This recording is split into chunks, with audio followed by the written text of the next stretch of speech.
আমাদের social manner অনেকের জানা নাই। সোশ্যাল ম্যানার, কোথায় কি করতে হয়, কিভাবে কি করতে হয়, আমরা এগুলো জানি না। মানুষের সামনে কিভাবে কথা বলতে হয়, হাই আসলে এটাকে ঠেকে রাখতে হয়, কারো মুখের সামনে হাঁচি দেওয়া যায় না, মানুষের সামনে নাক খোঁচানো যায় না, এরকম অনেক সোশ্যাল ম্যানার আছে, আমরা জানি না, আমরা খেয়ালও করি না। আল্লাহর হাবিব সাল্লাল্লাহু আলাইহি ওয়াসাল্লাম ধরে ধরে এই উম্মাহকে সোশ্যাল ম্যানার শিখিয়েছেন, এমনকি ছোট্টদেরকে। আল্লাহর হাবিব সাল্লাল্লাহু আলাইহি ওয়াসাল্লামের কোলে এক ছোট্ট শিশু বসা। আল্লাহর হাবিব সাল্লাল্লাহু আলাইহি ওয়াসাল্লাম দাওয়াত খেতে গেলেন, এক ছোট্ট সাহাবী শিশু এসে আল্লাহর রাসূল সাল্লাল্লাহু আলাইহি ওয়াসাল্লামের কোলে বসলো। খাবার দেয়া হলো, ছোট্ট মানুষ বা হাত দিয়ে খাবার এইটা ধরে ওইটা ধরে ওইটা ধরে, আছে না এরকম? বাচ্চারা দেখবেন খেতে পারবে এতটুকু, নষ্ট করে এতগুলো, এইটা ধরে ওইটা নেয় ওইটা ফালবে। তো আল্লাহ রাসূল সাল্লাল্লাহু আলাইহি ওয়াসাল্লামের কোলে বসে ওই সাহাবা বা হাত দিয়ে এটা টানে ওইটা টানে এটা ফালায়। আল্লাহ রাসূল সাল্লাল্লাহু আলাইহি ওয়াসাল্লাম বললেন, ইয়া গোলাম, এই পিচ্চি, এই বাচ্চা, সাম্মিল্লাহ, তুমি যে হাত দিয়ে খাবার টানতেছো বিসমিল্লাহ বলছো, আগে বিসমিল্লাহ বলো। কুল বিয়ামিনিক, ডান হাতে খাও। বিসমিল্লাহ বলো, কুল বিয়ামিনিক, ডান হাতে খাও। ওয়া কুল মিম্মা ইয়ালিক, তোমার সামনে যেটা আছে ওইটা খাও। এরকম টানা হিচড়ে করো না। ওই সাহাবী বলেন, এই যে তিনটা কথা, তিনটা গাইডলাইন আল্লাহর হাবিব সাল্লাল্লাহু আলাইহি ওয়াসাল্লাম খাওয়ার আগে আমাকে দিয়েছিলেন, আমি মরার আগ পর্যন্ত এই গাইডলাইনের বাইরে কোনোদিন খাই নাই। সবসময় এভাবে তো বাচ্চাদেরকে শিখাবেন যে বিসমিল্লাহ বলো, ডান হাতে খাও, সামনে যেটা আছে ওইটা খাও। একবার আল্লাহ রাসূল সাল্লাল্লাহু আলাইহি ওয়াসাল্লামের প্রিয় দৌহিত্র মানে নাতি হাসান রাদিয়াল্লাহু তাআলা আনহু, আল্লাহ রাসূল সাল্লাল্লাহু আলাইহি ওয়াসাল্লাম খুব ভালোবাসতেন হাসান রাদিয়াল্লাহু তাআলা আনহুকে এবং হুসাইন রাদিয়াল্লাহু তাআলা আনহু, এই দুইজনকে। ওনারা দুই ভাই আল্লাহ রাসূল সাল্লাল্লাহু আলাইহি ওয়াসাল্লামের পিঠে উঠে আল্লাহ রাসূল সাল্লাল্লাহু আলাইহি ওয়াসাল্লামের ঘোড়া বানিয়ে খেলতো। সুবহানাল্লাহ পড়বেন না? ঘোড়া হতো আল্লাহর রাসূল, ঘোড়া হতো কে? আর ঘোড়সাওয়ার হতেন হাসান আর হুসাইন। আল্লাহ রাসূল সাল্লাল্লাহু আলাইহি ওয়াসাল্লাম বাবরি চুল রাখতেন, লম্বা চুল। ঘোড়ার ঘাড়ে যেমনি রশি থাকে, হাসান হোসেন রাসূল সাল্লাল্লাহু আলাইহি ওয়াসাল্লামের চুলগুলোরে ধরে টেনে টেনে এরকম ঘোড়া ঘোড়া খেলতেন। সুবহানাল্লাহ বললেন না? তো হাসান রাদিয়াল্লাহু তাআলা আনহু একবার যাকাতের খেজুরের স্তূপ ছিল, উনি যে ছোট্ট মানুষ, খাবার দেখলি তো ছোট্ট বাচ্চারা খেতে আরম্ভ করে, এটা কি নিজের খাবার, হালাল না হারাম এগুলো তো খেয়াল করে না।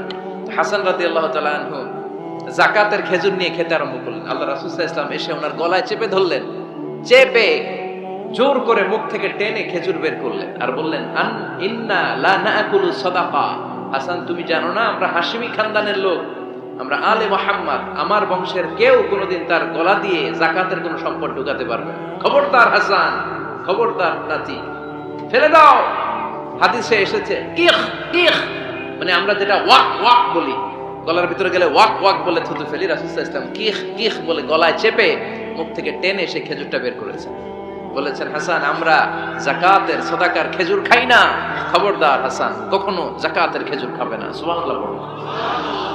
তো এইভাবে আল্লাহ রাসূল সাল্লাল্লাহু আলাইহি ওয়াসাল্লাম আমাদেরকে শিখিয়েছেন, অন্যায় দেখলে, ভুল দেখলে এটা বলতে হবে, কারণ আস-সাকিতু আনিল হাক্কি শাইতানুন আখরাস, অন্যায় দেখে যে চুপ থাকে ওটা মুমিন নয়, ওটা বোবা শয়তান। চিল্লায় বলেন ঠিক কি না? অন্যায় দেখলে রুখে দাঁড়ান, গর্জে উঠুন। আপনার আপন বোনের বয়সের একটা মেয়েকে কিছু বখাটে ছেলেরা টিস করতেছে, আপনি দেখে চলে যান কেন? দাঁড়ান, আপনি জিজ্ঞেস করুন কি হয়েছে, মেয়েটাকে তোমরা ডিস্টার্ব করো কেন? আপনি দাঁড়ালে আরো কয়েকজন এসে দাঁড়াবে, ঠিক কি না? কিন্তু একজনকে তো দাঁড়াইতে হবে, দাঁড়ানোর দরকার আছে না নাই? মনে রাখবেন, আধারে ভয় পেও না, আলো আছে আড়ালে, অন্ধকার পালিয়ে যাবে তুমি উঠে দাঁড়ালে। দাঁড়াতে হবে আপনাকে। অন্যায় রুখে দেন, অসঙ্গতি রুখে দেন, প্রতিবাদ করেন। সামাজিক যত ধরনের অন্যায় আছে, যৌতুক, সুদ, ঘুষ, দুর্নীতি, রুখে দেন। আমরা এগুলোর বিরুদ্ধে। আমরা দুর্নীতির পক্ষে না বিপক্ষে? সুদের পক্ষে না বিপক্ষে? যৌতুকের পক্ষে না বিপক্ষে? এগুলোর বিরুদ্ধে সামাজিক আন্দোলন গড়ে তুলুন, কথা বলেন। Raise your voice, raise your voice heart, কণ্ঠকে উঁচু করুন, প্রতিবাদ করুন, রুখে দাঁড়ান। আপনি দাঁড়ালে সোজা থাকবে বাংলাদেশ, আপনি বসে গেলে পথ হারাবে বাংলাদেশ। এজন্য সামাজিক অন্যায়কে রুখে দিতে হবে। আল্লাহর হাবিব সাল্লাল্লাহু আলাইহি ওয়াসাল্লাম যত জায়গায় সামাজিক অসঙ্গতি দেখেছেন, ধরে ধরে ঠিক করেছেন। কারো ভুল নাম দেখলে তিনি চেঞ্জ করে দিতেন। মক্কা থেকে মদিনায় যখন আল্লাহ রাসূল সাল্লাল্লাহু আলাইহি ওয়াসাল্লাম গেলেন, মদিনার আগের নাম ছিল ইয়াসরিব। মদিনার আগের নাম কি ছিল? ইয়াসরিব, ইয়াসরিব শব্দের অর্থ to take revenge from someone, প্রতিশোধ নেয়া। আল্লাহর হাবিব সাল্লাল্লাহু আলাইহি ওয়াসাল্লাম বলেন, আমি রাহমাতাল লিল আলামিন, আমি দয়ার নবী, মায়ার নবী, আর আমি যেই শহরে আসবো এই শহরের নাম প্রতিশোধের শহর। নেভার, কখনো হতে পারে না। আজকে থেকে এই শহরের নাম তওবা কিংবা তয়বা, মানে পবিত্র নগরী, মদিনাতুন নবী, নবীর শহর।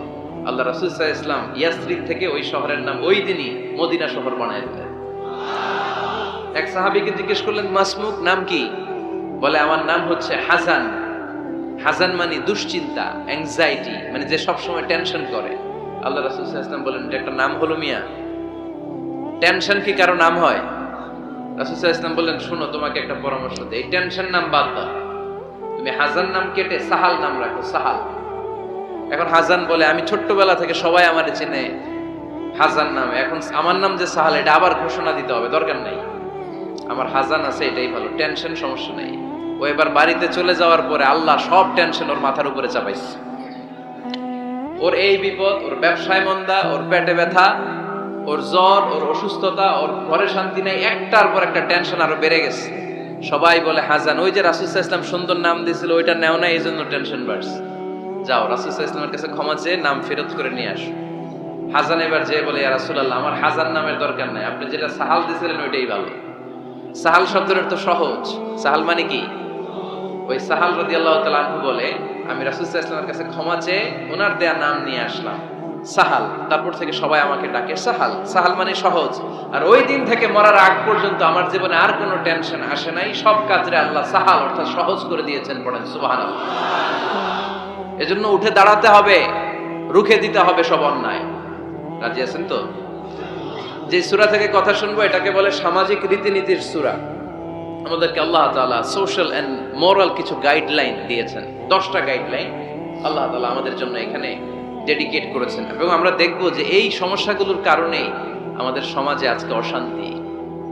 কি করে একটা সমাজের শান্তি, শৃঙ্খলা, ভারসাম্য অক্ষুণ্ণ রাখা যায়, এ ব্যাপারে চমৎকার কিছু গাইডলাইন আল্লাহ এই সূরায় দিয়েছেন। আল্লাহ রাসূল সাল্লাল্লাহু আলাইহি ওয়াসাল্লামের 9 জন স্ত্রী এট এ টাইমে বেঁচে ছিল। মোট স্ত্রী 11 জন, দাসী 2 জন, সব মিলে 13 জন, আর এট এ টাইমে বেঁচে ছিল 9 জন। আল্লাহর হাবিব সাল্লাল্লাহু আলাইহি ওয়াসাল্লামের আলাদা কোনো ঘর ছিল না। 9 বিবিরে 9টা ঘর করে দিয়েছিলেন, এগুলোরই বলে হুজরা। সুবহানাল্লাহ পড়েন। তো উনি যখন ওখানে থাকতেন, মাঝে মাঝে দূর থেকে কিছু বেদুইন লোকেরা আসতো, যাদের মধ্যে সভ্যতা, ভব্যতা আসে নাই। এরা এসে আল্লাহ রাসূল সাল্লাল্লাহু আলাইহি ওয়াসাল্লামকে ডাকা শুরু করতো। আমরা আমাদেরকে যেমনে ডাকি, আপনার নাম যদি হয় আব্দুল্লাহ, আমি আপনার বন্ধু হলে আপনারা ডাকবো, ওই আব্দুল্লাহ এদিকে আয়, এভাবে ডাকবো না? বন্ধু তো, তুই আমার বন্ধু, আব্দুল্লাহ এদিকে আয়। আব্দুর রহিম আমার বন্ধু, আমি ডাকবো, এই আব্দুর রহমান আয়। কিন্তু আল্লাহ রাসূল সাল্লাল্লাহু আলাইহি ওয়াসাল্লামের নাম হচ্ছে মুহাম্মদ, ওনারা কি ডাকা যাবে এই মুহাম্মদ আয়? ডাকা যাবে? উনি কি আমাদের মতো মানুষ? উনি মানুষ, তবে অসাধারণ মানুষ, ঠিক কিনা? তো কিছু বেদুইন এসে দুপুরবেলা রাসূল সাল্লাল্লাহু আলাইহি ওয়াসাল্লাম বিশ্রাম নিচ্ছিলেন, তারা এসে বলতে আরম্ভ করলো, ইয়া মুহাম্মদ, ইয়া মুহাম্মদ, এই মুহাম্মদ এই বের হও। আল্লাহ বরদাস্ত করলেন না। আল্লাহ বললেন, খবরদার, নিজেরা নিজেদেরকে যেমনে ডাকো নবীর ওইভাবে ডেকো না, তোমাদের সব আমল বরবাদ হয়ে যাবে। অপেক্ষা করো, অপেক্ষা করো, অ্যাপয়েন্টমেন্ট নাও, পারমিশন নাও, সালাম দাও। কার কথা? চিল্লায় বলতে হবে কার? রব্বুল আলামিন বলেন, ইয়া আইয়ুহাল্লাযীনা আমানু লা তাদখুলু বুয়ুতান গায়রা বুয়ুতিকুম হাত্তা তাস্তানিসু ওয়া তুসাল্লিমু আলা আহলিহা যালিকুম খায়রুল লাকুম লাআল্লাকুম তাযাক্কারুন। পড়েন আল্লাহু আকবার। আল্লাহ বললেন, ও বিশ্বাসীরা শোনো শোনো, তোমাদের ঘর ছাড়া অন্য কারো ঘরে যদি যাও, অপরিচিত কারো বাসায় যদি যাও, যাওয়ার আগে অনুমতি নাও আর সালাম দাও। দেখেন সমাজ পরিবর্তনের ওয়াজ। অনুমতি নিতে হবে, সালাম দিতে হবে, পারমিশন নিয়ে যাবেন, অ্যাপয়েন্টমেন্ট নিয়ে যাবেন। অনেকে এমপির বাসায় যেয়ে ভিড় করে, এমপি রে পায় না, রাগ দেখে, আরে আসছি, এমপি হয়েছে তো কি হয়েছে, পাওয়া যায় না সময় মতো। এমপিরও কাজ আছে না নাই? উনি তো আপনাদের জন্যই কাজ করেন, উনি যে মিটিং গুলো করে আপনাদের জন্য, এই নির্বাচনী এলাকার জন্য করে, এগুলো বুঝতে হবে। অনেক ব্যস্ত মানুষ। হুজুরের বাসায় যে, এই হুজুর নামে না এখনো, এতক্ষণ ধরে বসে আছি, 2 কাপ চা দিয়ে বসায় রাখছে আমাদেরকে, এরকম অভিযোগ আছে না নাই? কিন্তু হুজুরও মানুষ, হুজুরের ঘুমানো লাগে, হুজুরের গোসল করা লাগে, হুজুরের বিশ্রাম লাগে, হুজুরের ফ্যামিলি আছে, হুজুরও অসুস্থ হয়, হুজুর রোবট না, ঠিক কিনা? এগুলো একটু বোঝার চেষ্টা করবেন, একটু আমলে নেবেন। এজন্য সুন্নাহ হচ্ছে কারো সাথে দেখা করার আগে অনুমতি নিয়ে যাওয়া। মোবাইল থাকলে ভাই বিকেলে একটু আসতে চাই, উনি যদি বলে হ্যাঁ আসেন যাবেন, তাহলে 1 নাম্বার সুন্নাহ অ্যাপয়েন্টমেন্ট নেওয়া। 2 নাম্বার সুন্নাহ যে সালাম দেওয়া, অনুমতি চাওয়া। কারো ঘরে হুট করে দরজায় ধাক্কা মেরে ঢুকা যাবে? আগে কি দিবেন? আওয়াজ করে বলেন, আগে কি দিবেন? সালাম। তারপর আপনার নাম বলবেন। কি বলবেন? আল্লাহর হাবিব সাল্লাল্লাহু আলাইহি ওয়াসাল্লাম ওনার ঘরে বসা, এক সাহাবী এসে দরজার মধ্যে কাড়া নাড়লেন। আল্লাহর হাবিব সাল্লাল্লাহু আলাইহি ওয়াসাল্লাম বললেন, মান্দা, কে দরজায় কাড়া নাড়ে? সাহাবী বললেন, আনা, আমি। বিশ্বনবী বললেন, মান আনতা, তুমি কে? সাহাবী কয়, আনা আনা। আরে নবী, আমি আমি। রাসূল সাল্লাল্লাহু আলাইহি ওয়াসাল্লাম, কিসের আনা আনা? নাম বলো মিয়া। আনা আনা কান্নাহু কারিহা। রাসূল সাল্লাল্লাহু আলাইহি ওয়াসাল্লাম ওর কথাটাই রিপিট করলেন। রাসূল সাল্লাল্লাহু আলাইহি ওয়াসাল্লাম জিজ্ঞেস করলেন, কে? বলে আমি। আরে তুমি কে? সাহাবী বলে, হুজুর আমি। আল্লাহ রাসূল বলে, আমি আমি, এটা কোনো নাম হইলো? নাম বলো। আল্লাহ রাসূল সাল্লাল্লাহু আলাইহি ওয়াসাল্লাম রেগে গিয়ে 2 বার বললেন, আমি আমি। তা আমি বললেন না, আবার নামটা বলবেন। আমি কোনো নাম হইলো? তো সাহাবী বললেন আমি। রাসূল সাল্লাল্লাহু আলাইহি ওয়াসাল্লাম বললেন, না, আমি তোমার নাম না, তোমার নাম বলবে। তাহলে কারোর সাথে দেখা করতে গেলে প্রথম কাজ হচ্ছে অ্যাপয়েন্টমেন্ট নেওয়া, 2 নাম্বার অনুমতি চাওয়া, দরজায় নক করে সালাম দেওয়া, আর নাম বলা। রাজি আছেন? অনুমতি ছাড়া কারো ঘরে ঢুকবেন না, এটা কি আপনাদের মনে থাকবে? এক সাহাবী বললেন, ইয়া রাসূলুল্লাহ, ইয়া হাবিবাল্লাহ, আমার ঘরে কেউ নাই, শুধু আমি থাকি আর আমার আম্মা থাকে। আস্তাযিনু আলা উম্মি, আমার মায়ের ঘরে যেতেও কি আমার অনুমতি লাগবে নাকি? আল্লাহর হাবিব বললেন, তুহিব্বু আন তারাহা উরিয়ানা, তুমি কি চাও নাকি তোমার মাকে তুমি উলঙ্গ দেখবে? সাহাবী বললেন, না, কশিন কালেও আমার মারে আমি উলঙ্গ দেখতে চাই না। আল্লাহর হাবিব সাল্লাল্লাহু আলাইহি ওয়াসাল্লাম বললেন, ইদান ইস্তাযিন আলাইহা, তাহলে তোমার মার ঘরে ঢোকার আগেও অনুমতি নিয়ে ঢুকবা। মায়ের ঘরে ঢোকার আগে অনুমতি নিয়ে ঢুকবা। সাহাবী বলে, আনা খাদিমুহা, রাসূল সাল্লাল্লাহু আলাইহি ওয়াসাল্লাম, আমি তো, আমি ছাড়া ওনার কেউ নাই, আমি তো ওনার খেদমত করি, আমার মার ঘরে ঢোকার আগে অনুমতি নেওয়া লাগবে? আল্লাহ রাসূল সাল্লাল্লাহু আলাইহি ওয়াসাল্লাম বললেন, হ্যাঁ, তোমার মায়ের ঘরে ঢোকার আগে অনুমতি নেওয়া লাগবে। তাহলে মার ঘরে ঢোকার আগে যদি অনুমতি লাগে, বোনের ঘরে ঢোকার আগে তোর অনুমতির দরকার নেই? হ্যাঁ? ভাইয়ের ঘরে, ভাবির ঘরে, ভাবির ঘরে ঢুকবেন? হ্যাঁ, অনুমতি নিয়ে ঢুকবেন না, খবরদার। কারো ঘরে ঢোকার আগে অনুমতি নিয়ে ঢুকবো আমরা। হুট করে আমরা অনেক সময় ঢুকে পড়ি, সে হয়তো বিশ্রাম নিচ্ছে, অল্প কাপড় পরে শোয়া, বা বিছানা এমন ভাবে পড়ে আছে, ওই অবস্থায় সে কারোর সাথে দেখা করতে চাচ্ছে না, ওই অবস্থায় হুট করে ঢুকা যাবে? নক করেন, সালাম দেন, নাম বলেন, পারমিশন চান। এই সময়ের মধ্যে সে নিজেকে গুছিয়ে প্রিপেয়ার্ড হবে, আপনার সামনে আসার উপযোগী করে নেবে নিজেকে, ঠিক কিনা? দিস ইজ ইসলাম। আওয়াজ করে বলেন, দিস ইজ ইসলাম। এটাই ইসলাম। শুধু লম্বা দাড়ি রাখাই ইসলাম না, শুধু নামাজ পড়তে পড়তে কপালে দাগ ফেলানো ইসলাম না। কারো ঘরে ঢোকার আগে অনুমতি নিয়ে যাওয়ার নাম ইসলাম। কথা বুঝতে পেরেছেন? তাহলে কারো ঘরে ঢোকার আগে আগে পারমিশন নিব, সালাম দিব। হুট করে আজ থেকে কারো ঘরে ঢুকবো না। ইনশাআল্লাহ পড়বেন না? রব্বুল আলামিন এই সূরাটা শুরু করলেন ঈমানদারদেরকে ডেকে। এই সূরার মধ্যে রব্বুল আলামিন 5 বার ঈমানদারদেরকে ডাক দিয়েছেন, আর একবার গোটা বিশ্বের সব মানুষদেরকে ডাক দিয়েছেন। পড়েন সুবহানাল্লাহ। আল্লাহ বললেন, ইয়া আইয়ুহাল্লাযীনা আমানু লা তুকদ্দিমু বাইনা ইয়াদাইল্লাহি ওয়া রাসূলিহি ওয়াত্তাকুল্লাহ ইন্নাল্লাহা সামিউন আলীম। আল্লাহ বললেন, ও বিশ্বাসীরা শোনো, প্রথম গাইডলাইন, এই সমাজে যদি শান্তি চাও, সমাজটারে যদি সুন্দর বানাতে চাও, আল্লাহ আল্লাহ রাসূলের বিধানের উপরে কোনো কথা বলো না। আল্লাহ আল্লাহ রাসূল যেই বিধান দিয়েছেন ওই বিধানটাই ফাইনাল। আল্লাহ আল্লাহ রাসূল যা বলছে ওইটা ফাইনাল না, আমার যা মন চায় ওইটা ফাইনাল? কারটা ফাইনাল? আল্লাহ আল্লাহ রাসূলেরটা ফাইনাল। কোন বিশ্বাসী নারী, কোন বিশ্বাসী পুরুষ আল্লাহ আল্লাহর বিধান চলে আসার পরে মন গড়া কোনো কাজ করতে পারে নাকি? মুমিন নারী পুরুষ সব সময় ওই বিধান পালন করে যেই বিধানটা আমাদের জন্য ফরজ করেছে কে? আল্লাহ রাসূল যা বলেছে এটাই ফাইনাল। খবরদার আল্লাহ এবং আল্লাহ রাসূলের দেয়া কোনো বিধানকে টপকে যেও না। Don't try to be over smart, বেশি স্মার্ট হতে যেও না। যতটুকু ইসলাম দিয়েছে ওইটার মধ্যেই থাকো। ইসলামের চেয়ে বেশি স্মার্ট কোনো কিছু হতে পারে? ইসলামের চাইতে কোনো কিছু বেশি মডার্ন হতে পারে? আল্লাহর দেয়া, আল্লাহ রাসূলের দেয়া কোনো আইনের চেয়ে কোনো স্মার্ট আইন পৃথিবীবাসী বানাতে পারে? এজন্য আল্লাহ বললেন, ওয়ামা কানা লিমুমিনিন ওয়ালা মুমিনাতিন ইযা কাদাল্লাহু ওয়া রাসূলুহু আমরান আন ইয়াকুনা লাহুমুল খিয়ারাতু মিন আমরিহিম। আল্লাহর রাসূলের বিধান যখন জানা হয়ে যায়, কোন মুমিন বান্দা বান্দি তাদের আর নিজেদের পক্ষ থেকে কোনো অপশন থাকে না, কোনো চয়েস নাই। আমার আল্লাহ বলেছে 5 ওয়াক্ত নামাজ জামাতের সাথে পড়ো, এর উপরে আমাদের কোনো কথা আছে নাকি? আল্লাহ নারীদেরকে বললেন হিজাব পরে রাস্তায় বের হও, এর উপরে কোনো কথা আছে নাকি? আল্লাহ বললেন সমাজের ফিনান্সিয়াল ট্রানজাকশন গুলো ব্যবসার মাধ্যমে হবে, কোনো সুদের কারবার চলবে না, এর উপরে মুমিনদের কোনো কথা আছে নাকি? আল্লাহ রাসূল যেটা বলেছে ওইটাই ফাইনাল, ওইটাই সবচেয়ে শ্রেষ্ঠ। খেয়াল রাখবেন, এর চেয়ে বেশি শ্রেষ্ঠ হতে পারে? এক সাহাবী বললেন আমি সারা রাত তাহাজ্জুদ পড়ব, ঘুমাবো না। এক সাহাবী বলল আমি আর স্ত্রীদের কাছে যাব না। আরেক সাহাবী বলল সারা বছর আমি রোজা রাখবো, আমি কোনোদিন রোজা ভাঙবো না। আল্লাহ রাসূল সাল্লাল্লাহু আলাইহি ওয়াসাল্লাম রেগে গেলেন, কারণ আল্লাহ রাসূল কি এগুলো শিখাইছেন আমাদেরকে? সারা রাত তাহাজ্জুদ এগুলো শিখাইছে? সারা বছর রোজা শিখাইছে? স্ত্রীদের থেকে আলাদা দূরে দূরে থাকা এগুলো শিখাইছে? রাসূল সাল্লাল্লাহু আলাইহি ওয়াসাল্লাম রেগে গেলেন। দেখেন what a check and balance, ইসলাম কতটা ভারসাম্যপূর্ণ জীবন ব্যবস্থা। আল্লাহ রাসূল সাল্লাল্লাহু আলাইহি ওয়াসাল্লাম ডেকে বলেন, কার এত সাহস যে বলেছে সারা রাত তাহাজ্জুদ পড়বে? কই, আমি নবী তো সারা রাত তাহাজ্জুদ পড়ি না। আমি নবী তো তাহাজ্জুদ পড়ি আবার ঘুমাই, তো আমি ঘুমাইয়া আল্লাহর এত বড় প্রিয় বান্দা হতে পারি, তোমার সমস্যা কোথায়? আমি নবী হয়ে 11 জন স্ত্রীর সাথে মেলামেশা করতে পারি, তোমার মিশতে সমস্যা কোথায়?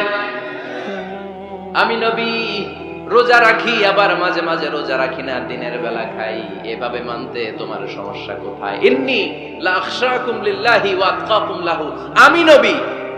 আমি নবী সবার চাইতে বেশি আল্লাহরে চিনি, আমার নবীর চাইতে আল্লাহরে বেশি কেউ চিনে? আরে নবী তো আমাদেরকে আল্লাহকে চিনিয়ে দিয়েছে, চিল্লায় বলেন ঠিক কি না? আমার নবীর চাইতে কেউ বেশি বুজুর্গ হতে পারবে না, আমার রাসূলের চাইতে কেউ বেশি আল্লাহওয়ালা হতে পারবে? তার মানে রাসূল যতটুকু শিখিয়েছে অতটুকুই শ্রেষ্ঠ। এটা টপকিয়ে এটার উপর দিয়ে অ্যাডভান্স হয়ে সামনে যাওয়া যাবে? বেশি বোঝা যাবে না। খবরদার, রাসূল যেটা শিখিয়েছেন অতটুকুর মধ্যে থাকতে হবে, তাহলে কল্যাণ আর বরকত দিবে কে? মাগরিবের ফরজ নামাজ কয় রাকাত? কয় রাকাত?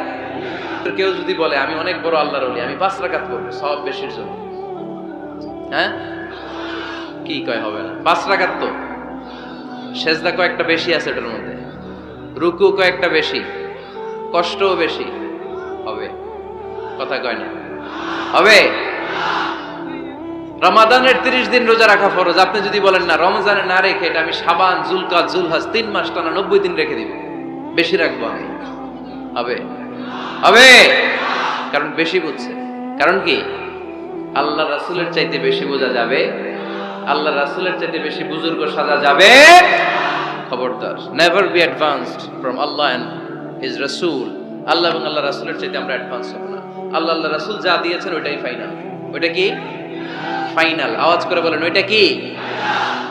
তাহলে সামাজিক সুখ সম্প্রীতির প্রধান মাধ্যম হচ্ছে আল্লাহ রাসূল যা বলেছে এটাই আমরা মানব, এর উপরে আমরা কোনো কথা বলতে চাই? এরপর আল্লাহ ঈমানদারদেরকে আবার ডাক দিলেন, বললেন ইয়া আইয়ুহাল্লাযীনা আমানু লা তারফাউ আসওয়াতাকুম ফাওকা সাওতিন নবী। ও বিশ্বাসীরা খবরদার, আমার নবীর কণ্ঠের চাইতে তোমাদের কণ্ঠ বড় করো না। ঘোষণাটা কার? কারণ সাহাবারা আল্লাহ রাসূল সাল্লাল্লাহু আলাইহি ওয়াসাল্লামের চারদিকে এরকম ঘিরে বসে থাকতো, এজন্য সাহাবাদেরকে উদ্দেশ্য করে আল্লাহ বললেন আমার নবীর গলার সাউন্ড যতটুকু তোমাদের সাউন্ড থাকবে অতটুকু বা অতটুকুর চেয়ে কম, এর চেয়ে বড় হওয়া যাবে তাহলে বেয়াদবি হয়ে যাবে। তাহলে কি হয়ে যাবে? বনু তামিম গোত্রের নেতা কে হবে? আল্লাহর হাবিব সাল্লাল্লাহু আলাইহি ওয়াসাল্লাম পরামর্শ করছিলেন। আবু বকর রাদিয়াল্লাহু তাআলা আনহু বললেন আমার মনে হয় এই লোকটা হইলে ভালো হয়। ওমরে ফারুক বলেন না, উনি না, আমার মতে এই লোকটা হইলে ভালো। সাইয়েদনা আবু বকর বললেন আরে না ওমর, তুমি বুঝো না, আমি যার কথা বলেছি সে হলে সবচেয়ে ভালো, তার মধ্যে নেতৃত্বের গুণ আছে। সাইয়েদনা ওমর ফারুক বলেন, না আপনি বুঝেন নাই, আপনার চেয়ে আমি ভালো বুঝছি, আমি যারে বলেছি সেই হবে নেতা। তর্ক আছে না নাই? এই তর্ক, কথার নাম কথা, কথার পিঠে কথা করতে করতে করতে করতে ওনাদের মধ্যে একটু ঝগড়ার একটা ভাব। বিশ্বনবী বসা, এই ঝগড়া করতে করতে সাউন্ড বড় হয়ে গেছে, এই উনি হবে, উনি বলে না উনি হবে। বিশ্বনবীর কণ্ঠের চাইতে কণ্ঠ উঁচু হয়ে গেল, আরশের উপর থেকে একটা ধমক দিলেন কে? আল্লাহ বললেন, খবরদার লা তারফাউ আসওয়াতাকুম ফাওকা সাউতিন নবী, নবীর কণ্ঠের চাইতে কণ্ঠ উঁচু করো না। ওয়ালা তাজহারু লাহু বিল কওলি কাজহারি বা'দিকুম লিবা'দ আন তাহবাতা আমালুকুম ওয়া আনতুম লা তাশউরুন। নবীর কণ্ঠের চাইতে তোমাদের কণ্ঠ যদি উঁচু হয়ে যায়, তোমাদের সব নেক আমলগুলো আমি আল্লাহ বাতিল করে দেব। ধমকটা ছোট না বড়? ছোট না বড়? মনোযোগ আছে আপনাদের? যদি নবীর কণ্ঠের চাইতে তোমাদের কণ্ঠ বড় হয়, জীবনে যত ইবাদত করছো সব বাতিল। নামাজগুলো বাতিল, কাজে আসবে না। হজ করছো বাতিল, রোজা রেখেছো বাতিল, সব বাতিল। বেয়াদবি করেছো নবীর সাথে, চিল্লায় বলেন ঠিক কিনা? নবীর কণ্ঠের চাইতে নিচু হতে হবে কণ্ঠ। এই আয়াত আসার পরে সাহাবারা তো এমন ভয় পেলেন, এবার নবীর কাছেই কেউ আসে না। সুবহানাল্লাহ কইবেন না? ভয়ে আসে না, ভয়ে না জানি আমার কণ্ঠ আবার নবীর কণ্ঠের চাইতে উঁচু হয়ে যায়। ওমরে ফারুক রাদিয়াল্লাহু তাআলা আনহু ডানে ঘুরে বায়ে ঘুরে কাছে আসে না। আবু বকর রাদিয়াল্লাহু তাআলা আনহু ডানে ঘুরে বায়ে ঘুরে কাছে আসে না। আল্লাহর হাবিব ওমরে ফারুককে ডাক দিলেন, এই ওমর সামনে আসো, এদিকে আসো। ওমরে ফারুক আসলেন, কিন্তু ওমরে ফারুক এত আস্তে আস্তে কথা বলেন, বিশ্বনবী ওমরে ফারুকের কথা কানে শোনে না।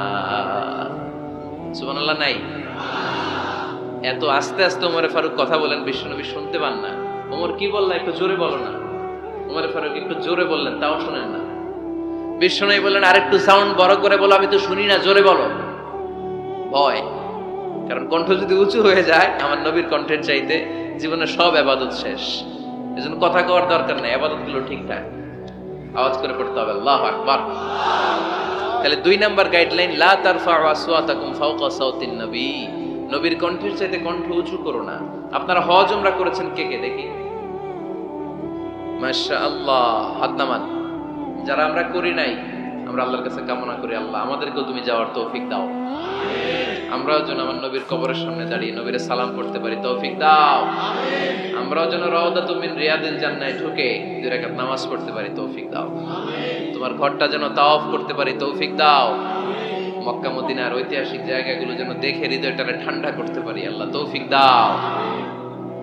তো যারা গিয়েছেন তারা জানেন, মসজিদে নববীতে নামাজের পরে আপনারা যখন পূর্ব দিকে, প্রথম কাতারের পূর্ব দিকে সবাই লাইন ধরে যেতে যেতে প্রথমে বাম দিকে পড়ে রাউদাতুল মিন রিয়াদিল জান্নাহ, জান্নাতের বাগান সমূহ থেকে একটা বাগান। পুরো মসজিদে নববীর কার্পেটের এক কালার, ওই রাউদাতুল মিন রিয়াদিল জান্নাহর কার্পেটের আরেক কালার। আল্লাহ রাসূল সাল্লাল্লাহু আলাইহি ওয়াসাল্লামের ঘর আর মিম্বার এতটুকু জায়গাকে অন্য কালারের কার্পেট দেয়া হয়েছে। এটা দুনিয়ার বুকে জান্নাতের টুকরার মধ্যে থেকে একটা টুকরা। সুবহানাল্লাহ। হাজিরা খুব ভিড় করে এখানে নামাজ পড়ার জন্য। এটা বাম দিকে পাবেন। এরপরে যেতে যেতে কিছু দূর যাওয়ার পরে বাম দিকে পাবেন বিশ্বনবী সাল্লাল্লাহু আলাইহি ওয়াসাল্লামের কবর, আল কবর আশ শরীফ। আমার নবী এখানে শুয়ে আছে। যেই নবীর কথা আজীবন ওয়াজে শুনলেন, যেই নবীর নামাজের তাশাহুদে বসে সালাতু সালাম পড়ে শোনা, যে নবীর জন্য দেহের তাজা রক্ত আমরা বিলিয়ে দিতে রাজি, ওই নবীর কবরের সামনে যে যখন দাঁড়াবেন আর ভাববেন আমার আর নবীর থেকে ব্যবধান 5-6 হাত, এখানে আমার নবী শুয়ে আছে, এখানে আমি, আপনি কি ধৈর্য ধারণ করতে পারবেন? কথা বলেন, নিজেকে সামলে রাখতে পারবেন? আমার নবীর কোন উম্মত প্রথম যখন উমরা করতে যায়, হজ করতে যায়, নবীর কবরের সামনে দাঁড়িয়ে নিজেকে সামলে রাখতে পারে না, চিৎকার দিয়ে কান্না আসে, চোখ দিয়ে ধা ধা করে অশ্রু ঝরে। যেই নবীর ভালোবাসা আমার হৃদয়ের মধ্যখানে, আমার নবী নাকি শোয়া আছে এই জায়গায়, এই জায়গায় আমার নবী শোয়া। সহ্য হয় না, বুক ফেটে চিৎকার আসে, কিন্তু চিৎকার দেয়া যায় না। কারণ যে আয়াতের তাফসীর আপনাদেরকে শোনাচ্ছি, এই আয়াতটা বিশ্বনবীর কবরের উপরে লেখা। লা তারফাউ আসওয়াতাকুম ফাওকা সাউতিন নবী, তুমি নবীর দরবারে এসেছো, এখানে বড় গলায় আওয়াজ করে কোনো কথা বলা যাবে না, চিল্লায় বলেন ঠিক কি না? এই আয়াতটা আজও লেখা নবীর কবরের উপর। লা তারফাউ আসওয়াতাকুম ফাওকা সাউতিন নবী, এটা নবীর দরবার, এখানে চিৎকার চেঁচামেচি করে দুরূদ পড়া যাবে না, লাফালাফি করা যাবে না, ভদ্রভাবে আন্তরিকতার সাথে বিনয়ের সাথে নবীরে সালাম দিতে হবে। সুবহানাল্লাহ পড়ো। আল্লাহ রাসূল সাল্লাল্লাহু আলাইহি ওয়াসাল্লাম আমাদের থেকে বিদায় নিলেন, কিন্তু এই আয়াতের হুকুম আজও আছে না নাই? অনুরূপ ভাবে যারা আমাদের উস্তাদ, মা বাবা, আধ্যাত্মিক নেতা, ধর্মীয় গুরু, ইসলামী আন্দোলনের নেতা, তাদের সামনেও উচ্চবাচ্য করে আওয়াজ করা যাবে, তাদের সাথে ভদ্র ভাষায় কথা বলার দরকার আছে না নাই? তাহলে দুইটা গাইডলাইন আমরা পেলাম। প্রথম গাইডলাইন হচ্ছে আল্লাহ রাসূল যা বলেছে এটাই ফাইনাল। এটাই কি? কথা বোঝে নাই? আল্লাহ রাসূল যা দিয়েছে সেটা কি ফাইনাল। আর দুই নাম্বার হচ্ছে নবীর কণ্ঠের চাইতে কণ্ঠ উঁচু করা যাবে যাবে না। তিন নম্বরে আল্লাহ মুমিনদেরকে আবার ডাক দিলেন, বললেন ইয়া আইয়ুহাল্লাযীনা আমানু ইন জাআকুম ফাসিকুম বিনাবাইন ফাতাবায়ানু। কেউ যদি তোমাদের কাছে কোনো সংবাদ নিয়ে আসে, সংবাদটা বিশ্বাস করার আগে যাচাই করে নাও। আদেশটা কার? জোরে বলেন। আমরা কিছু শুনলেই বিশ্বাস করি, এরকম আছে না নাই? যা শুনে তাই বিশ্বাস করে, এরকম করা যাবে? তো কি করবেন তাহলে? হ্যাঁ, কি করতে হবে? ঠিক না বে ঠিক? হ্যাঁ, ঘটনাটা ঠিক না বে ঠিক, এটা আমাদেরকে যাচাই করতে হবে। You have to justify the news, you have to verify the report. Whatever you found in social media or Facebook, don't share. Think twice before you share, man. Share করার আগে দুইবার ভাববেন যে শেয়ার করব কি করব না। একটা কিছু পাইলে শেয়ার মেরে দেয়, সে দিচ্ছে শেয়ার, তার বন্ধু দেয় শেয়ার, পুরা ফেসবুকের মধ্যে মারামারি। আছে না নাই? আসলে এরকম কিছু ঘটেই নাই, আছে না নাই? খবরদার, আমরা খুব খুব বেশি পছন্দ করি এই রুমর, গুজব ছড়ানোর জন্য বাংলাদেশের পৃথিবীতে এক নাম্বার। আমাদের চেয়ে কেউ বেশি গুজব ছড়াতে পারে? আমরা কি গুজব মানবো? গুজব এটারে আজকে আমরা নো বলে দিব। নো। কি বলবেন? এত আস্তে? গুজবকে আমরা কি বলবো? নো। গুজবে কান দিবেন না। প্রায় দেখবেন সোশ্যাল মিডিয়াতে অমুক নেতার গোপন ভিডিও ফাঁস। তো অমুক নেতার গোপন ভিডিও ফাঁস হয়েছে, আপনার কি সমস্যা? আপনার এত ভালো লাগে কেন? আপনার ভিডিও তো কয়দিন পরে ফাঁস হবে, তখন আপনি কি করবেন? এই সমস্ত আজে বাজে কাজে যাবেন না। অমুক নেতার কি ফাঁস হয়েছে, কি গোপন ভিডিও, কি স্ক্যান্ডাল, এগুলো নিয়ে কখনো মুমিনদের মাথা ব্যথা থাকতে পারে? মুমিন চাইলে যে কোনো জিনিস শেয়ার দিতে পারে না। আপনি লা ইলাহা পড়েছেন, এই লা ইলাহা যেন তেন কোনো বাণী নয়। এই লা ইলাহার ঘোষণা দিয়ে যে মুমিন হয়, তার হাতগুলো আল্লাহর কাছে একেবারে সারেন্ডার, তার জিহ্বাটা সারেন্ডার, তার চোখগুলো সারেন্ডার, তার কানগুলো সারেন্ডার। সে চাইলেই মন যা চায় তা করতে পারে না, ঠিক কি না? আপনার কান দিয়ে যা শুনতে মন চায় শুনতে পারবেন? কেন পারেন না? কারণ আপনি মুমিন, ঠিক কি না? চোখ দিয়ে যা দেখতে মন চায় দেখা যায়। যেন কানে শুনি সদা তোমার কালাম, এ খোদা চোখে যেন দেখি শুধু কোরআনের আয়াত। শোনো আমার মুনাজাত, শোনো শোনো ইয়া ইলাহি আমার মুনাজাত, শোনো আমার মুনাজাত। পড়েন আমিন। তাহলে ফাতাবায়ানু, নিউজ একটা শুনলেই আমরা শেয়ার দিব না ভাই, আমরা একটু চেক করব, ক্রস চেক, ডাবল চেক, নির্ভরযোগ্য তথ্যসূত্র তালাশ করব যে আসলে এই ঘটনাটা ঘটছে কিনা।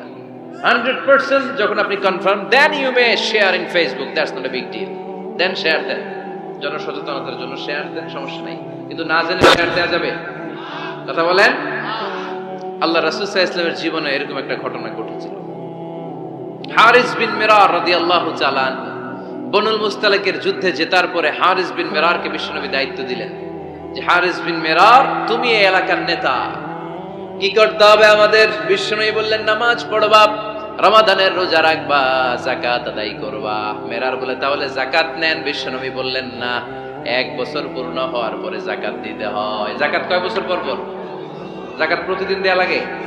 হালানিল হাউল, 1 বছর যখন হবে আমি আমার সাহাবী পাঠাবো মদিনা থেকে, তখন দিয়ে দিও। বিশ্বনবী চলে গেলেন। 1 বছর পরে এক সাহাবীকে রেডি করলেন যাকাতের সম্পদ নিয়ে আসো বনুল মুস্তালাকের পক্ষ থেকে। ওই সাহাবীর নাম হচ্ছে আল আলী ওয়ালিদ ইবনে উকবা।